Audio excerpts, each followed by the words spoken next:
yang ketiga, kita kata, orang yang tidak beriman, yang dia tak jumpa. Kita kata kita ada iblis, ada syaitan di dunia, tapi kita tak pernah nampak. Di akhirat nanti, kita yang tidak taat dengan perintah Allah akan dijumpakan dengan iblis. Iblis kata, siapa suruh ikut aku? Kan aku dah cakap kat aku ni jahat. Yang kau ikut juga pasal apa? Iblis akan tempelak kita balik. Kenapa kau dengar bisikan aku? Kamu tak nampak aku, tapi kau dengar bisikan aku. Allazi yuwaswisu fi sudurin nas minal jinnati wan nas. Itu sudah Allah sebutkan dalam surah An-Nas. Dia akan berjumpa dengan orang yang dia ikut, orang yang bisik dia.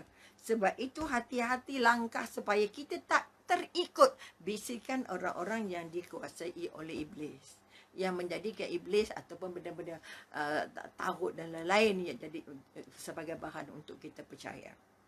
Yang ketiga, ada 10 minit insyaAllah. Yang ketiga, kita akan berjumpa dengan keluarga. Ada kemungkinan orang Islam, orang beriman ini akan jumpa dengan keluarga, jumpa isteri, jumpa anak, tapi berjumpanya dalam keadaan bergaduh. Ini mengikut sirah ulama. Bergaduh sebab apa? Isteri terus marah suami. Pasal apa kamu tak cakap kat aku? Kenapa kau biarkan aku tak pakai tudung? Kenapa kau biarkan aku mengumpat? Kenapa kau biarkan aku tak solat? Kenapa kau biarkan aku dedah aurat?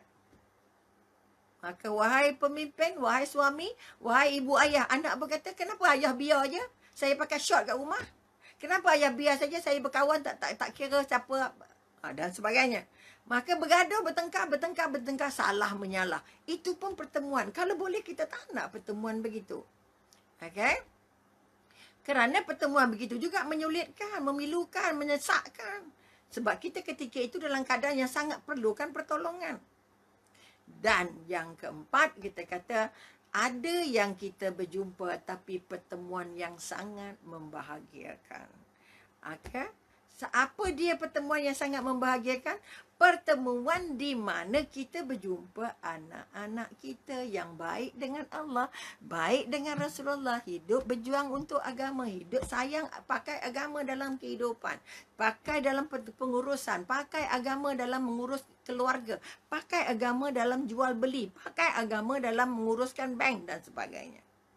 Orang yang lekat dengan agama, berpakaian kepada agama, bertulang belakang kepada agama adalah orang-orang yang berhak untuk dapat kemudahan ketika berada di masyarakat. Tetap dapat perlindungan. Sebab itu orang-orang calon syurga, kalau kata-kata anak tadi disuruh masuk syurga oleh Allah, anak kata tak boleh, kami nak cari mak ayah dulu. Kami tak nampak mak ayah kami ada kat dalam. Ataupun sahabat. Bermakna kita kata anak soleh-solehah boleh bagi syafaat, boleh mudahkan urusan. Sahabat boleh bagi syafaat. Sebab itu bersahabatlah kerana Allah. Cintalah kerana Allah. Layanlah isteri kerana Allah. Layanlah anak-anak kerana Allah. Siapa yang buat apa saja amal kerana Allah, insya-Allah Allah janji akan jumpa di sana dalam keadaan tenteram, dalam keadaan senang, dalam keadaan gembira. Sebagaimana kita gembira di dunia. Mampu atau tidak? Mahu atau tidak kita jumpa di akhirat nanti.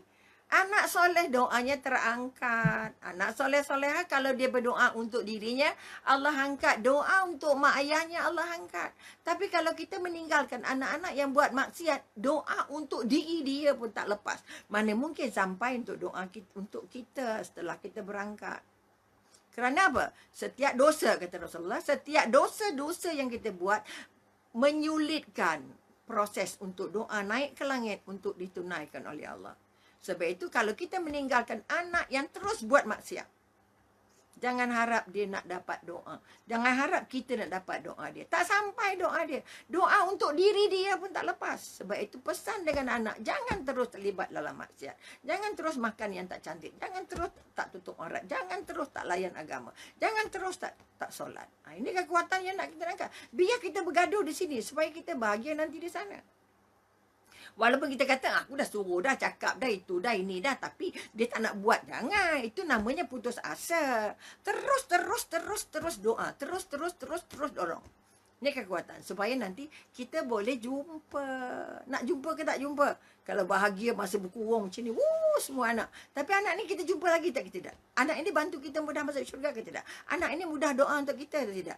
Maka doa anak-anak soleh-solehah ini sangat penting untuk bantu kita. Oleh itu sebab itu kita kata, tolong berusaha sungguh-sungguh.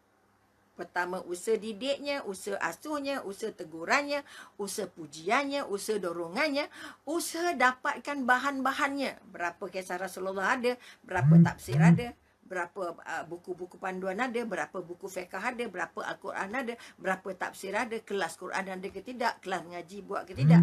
Ini semua adalah assignment, kerja rumah yang mak ayah harus buat. Maka sekali lagi, jangan terus berputus asa. Sebab itu kita kata anak soleh-soleha akan mudah dibina sekiranya pertama ibu ayah jadi ibu soleh-soleha.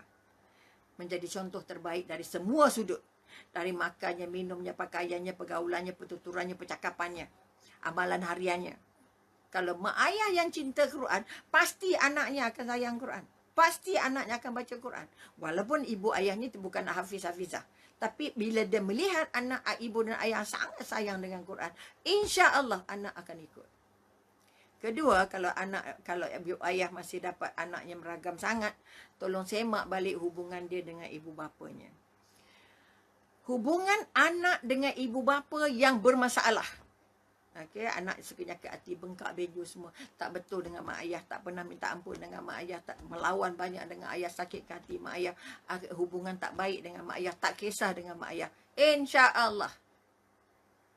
Okay, anaknya sulit diurus. Doanya sulit diangkat. Sebab sekali lagi, dosa yang kita ada dengan mak ayah, ya Allah, redha Allah dalam redhonya ibu bapa. Tak dapat redha mak ayah, hidup kita macam dalam gelombang. Dihempas ke sana ke sini, ke sana ke sini. Yakinlah siapa yang baik dengan mak ayah, berat dengan mak ayah, insya-Allah Allah akan bantu dia untuk mudah dia mengurus anaknya. Walaupun anak tu gedegak lah kata-kata, keras kepala ke, bengkak ke benjol, tetap Allah akan bagi kekuatan. Maka tolong jaga hubungan baik dengan Allah, tolong jaga hubungan baik dengan orang tua. Dan yang paling penting kita kata, akhir sekali belajar jaga makanan yang dituap kepada anak. Okay. Satu sekali nyusu saja boleh menyebabkan banyak masalah pada anak. Ketiga, kita kata banyak-banyak berdoa. Doa yang baik untuk anak, macam mana pun anak itu. Jangan pernah ada satu titik benci dengan anak. Jangan pernah ada perasaan anak ini memang tak boleh diubah. Anak ini memang dah jadi macam ni. Anak ni memang macam-macam memang ada. Maka sekali lagi, mari kita melihat balik ke dalam diri. Mudah-mudahan perbincangan 1 jam setengah, 5 minit, 3 minit lagi jam saya. Kita mampu untuk melihat ke dalam diri. Sejauh mana aku sudah berusaha untuk jumpa anak di akhirat. Sejauh mana aku sudah mendekatkan anak aku dengan Allah. Sejauh mana aku sudah jadi orang yang paling bahagia bersama Allah. Orang yang paling mesra dengan karakter-karakter Rasulullah. Orang yang paling banyak memahami sirah-sirah sahabat. Perjuangan-perjuangan yang dilakukan oleh Rasulullah untuk melahirkan golongan sahabat dan golongan Khalifah Ar-Rasyidin yang sangat-sangat membanggakan sehingga Islam merebak sampai 2/3 dunia.